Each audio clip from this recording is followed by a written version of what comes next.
வணக்கம், நான் தர்மஸ்ரீ ராஜேஸ்வரன் பேசுறேன். நாம இன்றைய பதிவுல என்ன பார்க்க போறோம் அப்படின்னு கேட்டீங்கன்னா, இந்தியாவுடைய பிக்கஸ்ட் பிசினஸ் குரூப் யாரெல்லாம் இருக்காங்க, அதாவது அவங்கள காங்க்ளமெரேட் அப்படின்னு சொல்லலாம், அல்லது ஒரு biggest business group of companies அப்படின்னு சொல்லலாம். ஏன்னா இவங்க நம்மளுடைய இந்தியாவில் மிகப்பெரிய அளவில் இன்வெஸ்ட் பண்ணியிருக்காங்க. எத்தனை லட்சம் கோடிகள்னு சொல்ல போனா இன்வெஸ்ட் பண்ணியிருக்காங்க அப்படிங்கறத அஸ் ஏ இன்வெஸ்டரா நம்ம தெரிஞ்சு வச்சுக்கிறது நல்லது. ஒரு லாங் டேர்ம் இன்வெஸ்டரா இருக்கிறவங்க இந்த காங்க்ளமெரேட் கம்பெனிகளை பற்றி தெரிந்து வைத்துக் கொள்வது மிக அவசியமானது. இந்த கம்பெனிகளை நம்ம வாங்கிறது மூலமாக நமக்கு என்ன ஒரு பெனிஃபிட்ஸ் கிடைக்கும் அப்படின்னு கேட்டிங்கன்னா, இந்த ப்ரமோட்டர்ஸ் ஹோல்டிங்ஸ் இதில் அதிகமாக இருக்கும். இவங்க எல்லாருமே பெரிய ஒரு ஜாம்பவான்கள் அப்படின்னே நம்ம சொல்லலாம். ஸோ நீண்ட கால அடிப்படையில் கம்பெனிகள் ஒரு கம்பெனிகளை நம்ம வாங்கி வைக்கும் போது குறைந்தபட்சம் ஒரு 5லிருந்து 7 வருடங்கள் வைத்திருக்கும் போது அந்த கம்பெனிகளால் பிரச்சனை வரக்கூடாது, அந்த ப்ரமோட்டர்ஸ்னால நமக்கு பிரச்சனை வந்துடக்கூடாது. அவங்க தான் ஒரு பில்லர். ஸோ அந்த மாதிரி நல்ல ஒரு ஸ்ட்ராங்கான பில்லர்ஸ் இருக்கக்கூடிய கம்பெனிகளை நம்ம வாங்கி வைக்கும் போது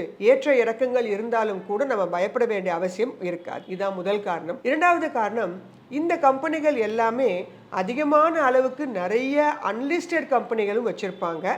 சில லிஸ்டட் கம்பெனிகள் ஏற்கனவே மார்க்கெட்ல ரன் ஆயிட்டு இருக்கும். இவங்க புதுசாக அன்லிஸ்டட் கம்பெனிஸ்லாம் அனௌன்ஸ் பண்ணும்போது இந்த பேரண்ட் கம்பெனிகள்லாம் நம்ம வாங்கி வைத்திருந்தோம் என்றால் நமக்கு ஐபிஓஸ் வரும்போது ஒரு ப்ரிஃபரன்ஸ் கொடுப்பாங்க. ஸோ அதற்கும் இந்த காங்க்ளமெரேட் கம்பெனிகளை வாங்கி வைப்பதனால நமக்கு ஒரு நல்ல பெனிஃபிட். மூன்றாவது பெனிஃபிட்னு பார்த்தீங்கன்னா, டிவிடெண்ட் போன்ற ஸ்டாக் ஸ்பிளிட், டிவிடெண்ட் போன்ற கார்பரேட் ஆக்ஷன்ஸும் இந்த கம்பெனிகளில் அதிகமாக நடந்து கொண்டே இருக்கும். அப்படிப்பட்ட இந்தியாவில் இருக்கக்கூடிய ஒரு பிக்கஸ்ட் காங்க்ளமெரேட் கம்பெனிகள் எவ்வளவு இன்வெஸ்ட் பண்ணியிருக்காங்க, அதில் இருக்கக்கூடிய சிறப்பான கம்பெனிகள்லாம் என்னென்ன அப்படின்னு பார்க்கறது தான் நம்மளுடைய இன்றைய பதிவு. இது ஒரு எஜுகேஷனல் பர்பஸ்க்கான வீடியோ மட்டுமே, பை செல் ரெக்கமெண்டேஷன்ஸ்லாம் கிடையாது. நீங்க ஏற்கனவே இந்த கம்பெனிகள்லாம் வாங்கி வச்சிருந்தீங்கன்னா வெரி குட். ஸோ புதுசாக வாங்கணும் அப்படின்னா நோட் பண்ணி வச்சுக்கோங்க. உங்களுக்கு பணம் கிடைக்கும் போது தாராளமாக நீங்க இந்த கம்பெனிகளை பற்றி திறனாய்வு செய்து அதற்கு பிற்பாடு நீங்கள் இன்வெஸ்ட் பண்ணலாம். மியூச்சுவல் ஃபண்ட் கம்பெனிஸ்களும் பெரும்பாலும் இந்த கம்பெனிகள் எல்லாமே இன்வெஸ்ட் பண்ணியிருப்பாங்க. அப்படிப்பட்ட இந்தியாவுடைய பிக்கஸ்ட் குரூப் ஆஃப் கம்பெனிஸ் என்னென்ன அப்படிங்கிறத நம்ம ஒன் பை ஒன்னாக பார்க்க போகிறோம். இதில் ஃபர்ஸ்ட் நம்ம பார்க்க போகிறது நம்மளுடைய government of India, president of India மட்டும்தான் இதில் ப்ரமோட்டர் ஹோல்டிங்ஸ் வச்சுருப்பாங்க. ஸோ அதில் பார்த்தீங்கன்னா 71 லட்சம் கோடி மதிப்புள்ள கம்பெனி ஷேர்ஸ் எல்லாமே நம்ம இந்தியாவில் இருக்குது. ஸோ மேஜர் போர்ஷன் ஷேர்ஸில் கவர்மெண்ட் ஆஃப் இந்தியாவுடைய போர்ஷன்ஸ் தான் அதிகமாக இருக்குது. பப்ளிக் செக்டர் என்டர்பிரைசஸ் அப்படின்லாம் கேள்விப்பட்டிருப்பீங்க. ஸோ அந்த மாதிரி கம்பெனிகளில் ப்ரமோட்டர்ஸ் ஹோல்டிங்ஸ் அப்படிங்கிறது யாருன்னு பார்த்தீங்கன்னா தனிநபர்கள் கிடையாது.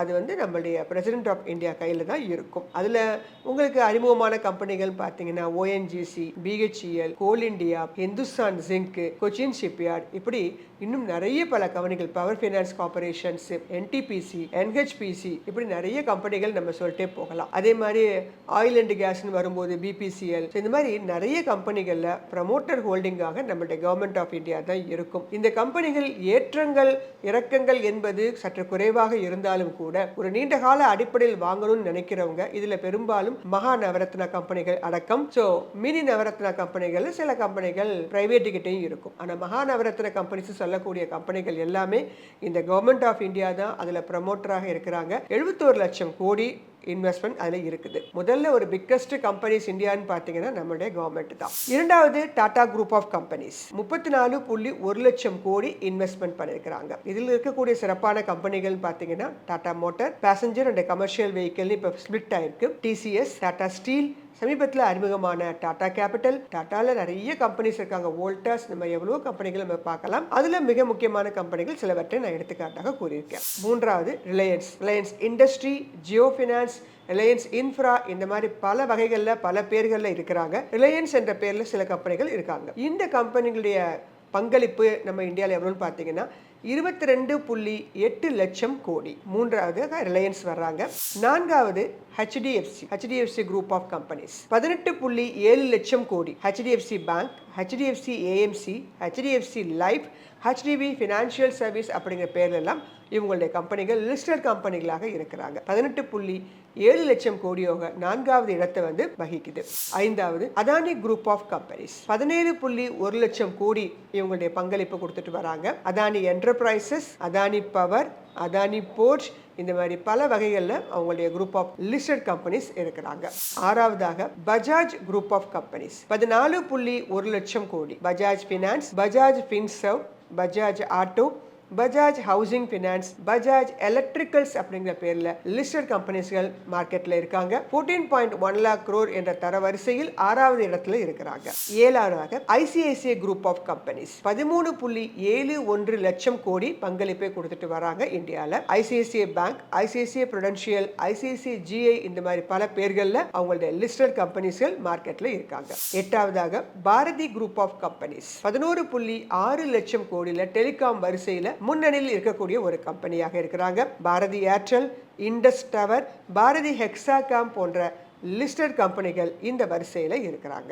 அடுத்ததாக நம்ம பார்க்க போற இந்த காங்கிளமேட் கம்பெனி வரிசையில் ஆதித்யா பிர்லா குரூப் 8.7 லட்சம் கோடி என்ற பங்களிப்பை கொடுத்துட்டு வர்றாங்க. இதுல இருக்கக்கூடிய மிக முக்கியமான நல்ல கம்பெனிகள் UltraTech cement, Hindalco, Grasim, Aditya Birla capital. So 8.7 அப்படிங்கிற லட்சத்தில் இருந்தாலும் கூட ஒரு நல்ல தரமான கம்பெனியாகவும் இந்த காங்கிளமேட் கம்பெனியாகவும் இது இன்னமும் ஒரு முன்னணி நிறுவனமாக இருந்து கொண்டு இருக்கிறது. அடுத்ததாக எல்என்டி இருக்கக்கூடிய சில கம்பெனிகள் பார்க்க போறோம். ஏன்னா எல்என்டி அப்படிங்கிறது ஒரு காங்கிளமேட் கம்பெனியாகத்தான் இருக்கிறாங்க. 8.1 லட்சம் கோடி பிசினஸ் குரூப்ல 8.1 லட்சம் கோடி கொடுத்து நம்ம இந்தியாவில பங்களிப்பை வச்சுட்டு வராங்க. இதில் இருக்கக்கூடிய முன்னணி நிறுவனம் எல்என்டி அண்ட் எல்என்டி மைண்ட்ரி போன்ற கம்பெனிகளை நம்ம சொல்லலாம். அடுத்ததாக மிக முக்கியமான ஒரு company Mahindra group of companies 6.1 லட்சம் கோடி என்ற வரிசையில பிக்கெஸ்ட் குரூப் ஆஃப் கம்பெனிஸாக இருக்கிறாங்க. இதுல இருக்கக்கூடிய நல்ல தரமான நிறுவனங்கள் லிஸ்டட் கம்பெனிஸ் பார்த்தீங்கன்னா Mahindra and Mahindra, M&M finance, tech Mahindra போன்ற கம்பெனிகளை நம்ம இதற்கு உதாரணமாக நம்ம சொல்லலாம்.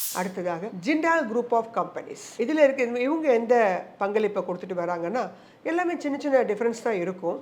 5.8 லட்சம் கோடி JSW steel, JSW energy, JSW infra, Jindal steel போன்ற கம்பெனிகள் லிஸ்டட் கம்பெனிகளாக மார்க்கெட்ல இருக்காங்க. அடுத்ததாக கோத்ரேஜ் குரூப் ஆஃப் கம்பெனிஸ் 3 லட்சம் கோடி உங்க ஷேர் மார்க்கெட்ல அல்லது அவங்களுடைய இந்தியன் பிக்கெஸ்ட் கம்பெனியாக அவங்களுடைய போர்ஷனை கொடுத்துட்டு வராங்க. இதுல இருக்கக்கூடிய கம்பெனிகள் Godrej industry, Godrej Agrovet, Godrej consumer products போன்ற கம்பெனிகளை நம்ம உதாரணமாக சொல்லலாம். இறுதியாக ஹிந்துஜா குரூப் ஆஃப் கம்பெனிஸ் இவங்க 1 லட்சம் கோடி என்ற வரிசையில் பிக்கெஸ்ட் குரூப் ஆஃப் கம்பெனியாக இந்தியாவில் இருக்கிறாங்க. இதுல இருக்கக்கூடிய கம்பெனிகள் பாத்தீங்கன்னா அசோக் லைலாண்ட், இண்டஸ்இண்ட் பேங்க் போன்ற கம்பெனிகளை நம்ம உதாரணமாக எடுத்து காட்டலாம். ஸோ இவங்க எல்லாருமே பிக்கெஸ்ட் குரூப் ஆஃப் கம்பெனிஸ் என்ற வரிசையிலையும் காங்கிளமேட் என்ற வரிசையிலையும் இந்தியாவில் ஷேர் மார்க்கெட்லையும் அல்லது இந்திய நாட்டிலும் அவங்களுடைய நிறைய இண்டஸ்ட்ரியை உருவாக்கி நம்மளுடைய இந்திய உற்பத்திக்கும் மேலாண்மைக்கும் பாடுபட்டு வராங்க அப்படின்னு நம்ம சொல்லலாம். சமீபத்தில் பார்த்தீங்கன்னா ஒரு ஃபண்டு கூட ஐசிஐசிஐல காங்கிளமேட் ஃபண்டு அப்படின்னு ஒரு புது ஃபண்டை கூட லான்ச் பண்ணாங்க. இந்த நான் சொன்னேன் இல்லையா, இந்த நிறுவனங்கள் எல்லாத்துலயுமே நீங்க அந்த இண்டெக்ஸ் ஃபண்ட்ல பணம் போட்டீங்க அப்படின்னா அவங்க உங்களுடைய பணத்தை அவங்க